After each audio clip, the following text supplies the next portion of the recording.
Ya baik pemirsa, Anda masih bersama kami dalam Tarajih Menjawab, masih mengenai Islam dan aliran kontemporer ya Pak. Baik, kita melanjutkan yang sebelumnya mengenai dakwah komunitas. Nah, seperti apa Pak sebenarnya dakwah komunitas itu sendiri? Baik, jadi strategi yang mutakhir ya, yang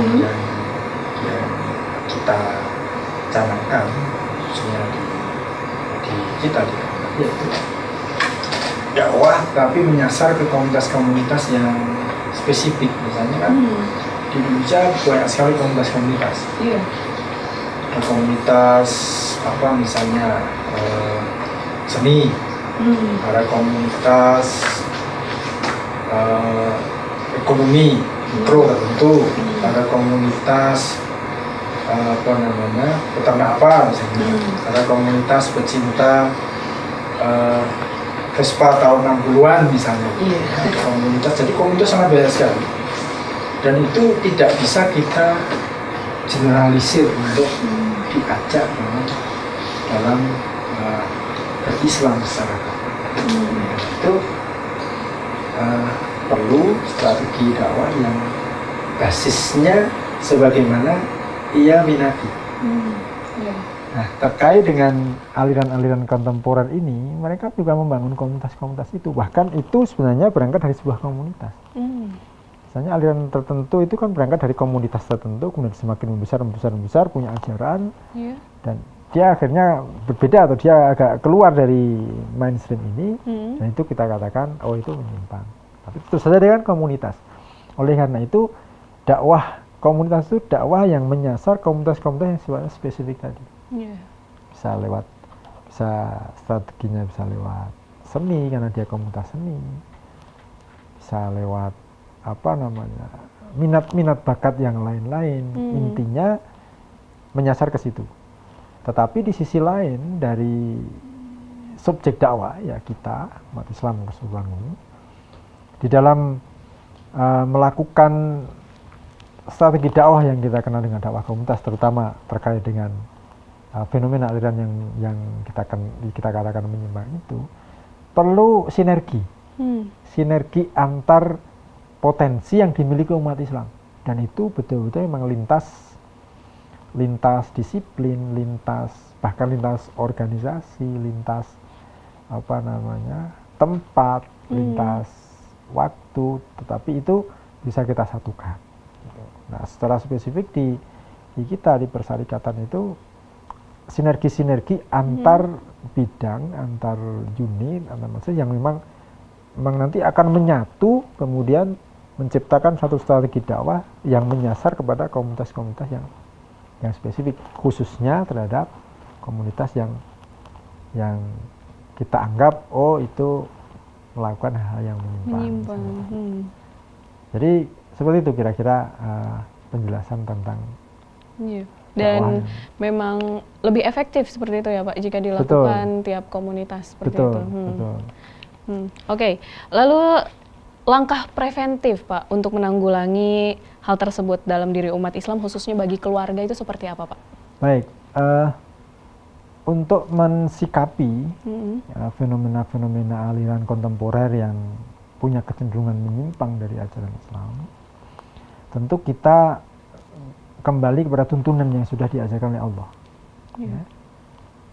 Secara umum Allah mengatakan bahwa lindungilah atau jagalah keluargamu, dirimu dulu, keluargamu dari api neraka. Qu anfusakum wa ahlikum nar, surat At-Tahrim itu. Nah, itu bisa kita maknai secara sosiologis terkait dengan fenomena yang ada di sini, bahwa langkah preventif yang perlu kita lakukan mengikuti strategi yang tadi sudah kita jelaskan di awal. Maka mana dulu yang harus ditempuh adalah ring pertama dari manusia itu. Ring pertama siapa? Berarti dirinya sendiri. Maka anfusakum, berarti dirimu, jagalah dirimu untuk tidak larut di dalam sebuah cara pandang yang keluar dari yang disampaikan oleh Rasulullah. Maka diri dulu, dibangunlah diri dulu. Maka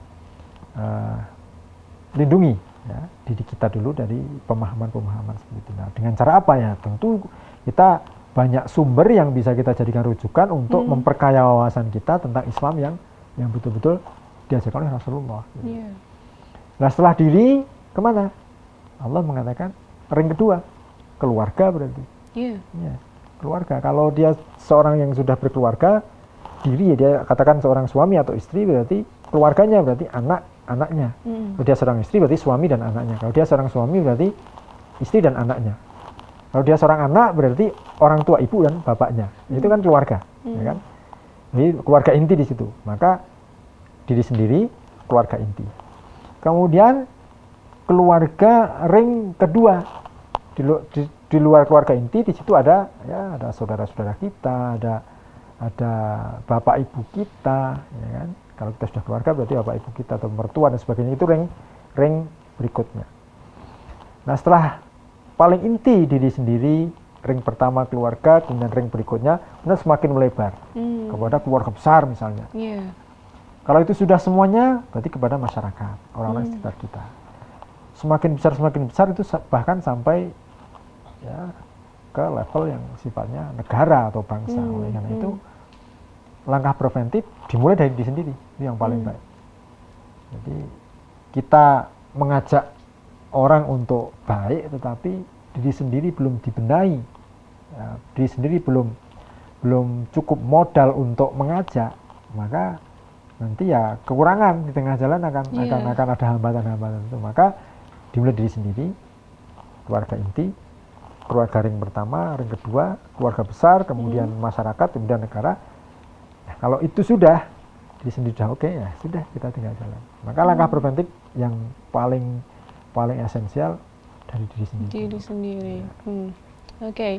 Lalu apa Pak peran Muhammadiyah dalam mengatasi seperti itu, aliran-aliran seperti itu? Baik, mungkin kita kita dalam hal ini menjawab itu konteksnya umum saja ya. Jadi cara pandang umum terhadap aliran menyimpang. Jadi apa yang diyakini oleh Muhammadiyah itu ya apa yang ada di Quran dan Sunnah. Ketika Al-Quran Sunnah mengatakan sebuah komunitas itu keluar dari apa yang diajarkan oleh Rasulullah, ya tentu kita akan mengatakan itu keluar. Tetapi yang paling urgent di Muhammadiyah itu adalah sikap. Jadi kita lebih mengutamakan setelah penilaian itu sikap. Dan sikap yang dibangun adalah sikap yang sudah kita jelaskan di awal. Kita membawa satu nilai esensial Islam yang rahmatan lil alamin, Islam yang penuh kedamaian, Islam yang sangat terbuka, membuka diri untuk siapa saja, gitu kan. Oleh karena itu, ya peran Muhammadiyah di sini banyak sekali, karena Muhammadiyah di sini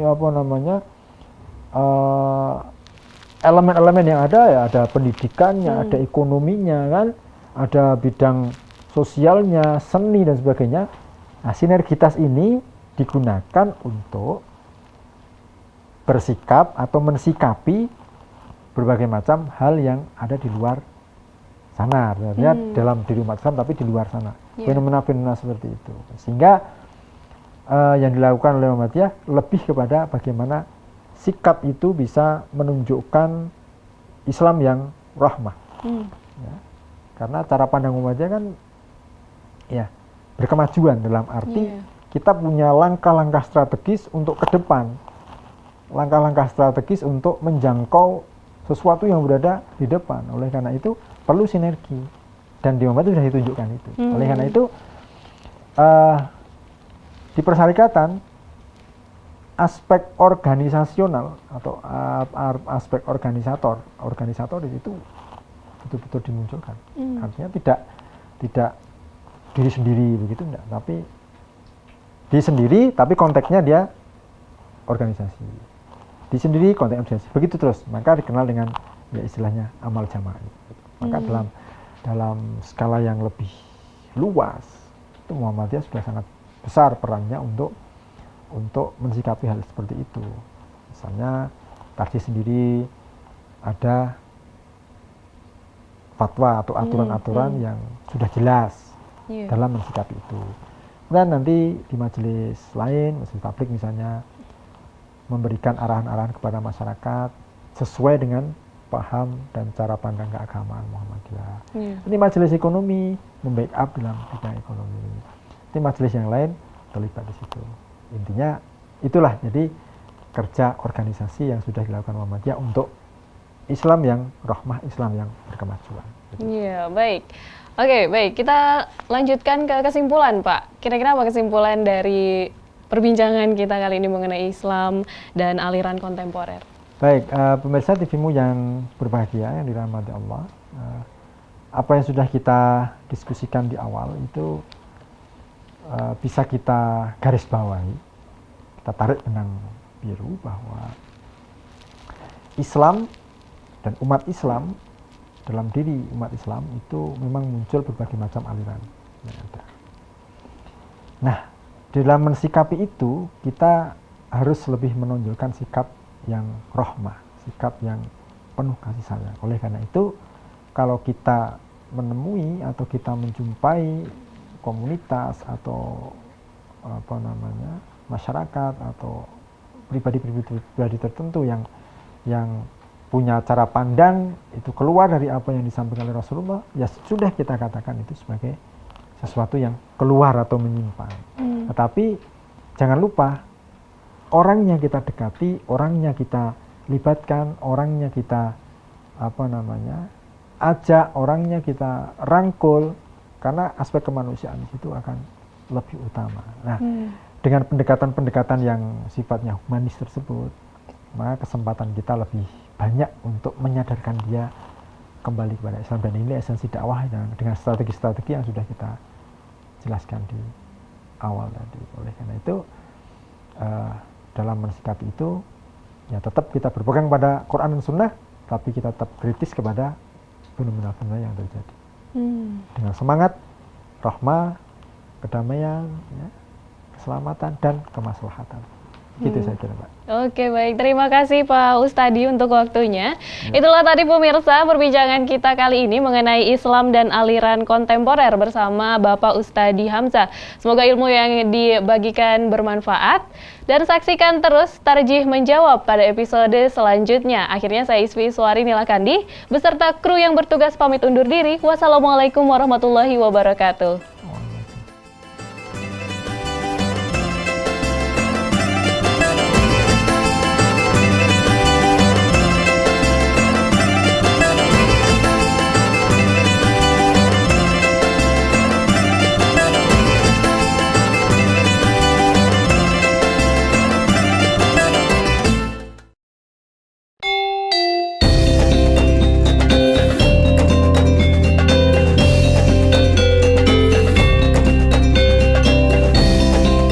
Universitas Ahmad Dahlan Internationally Recognized University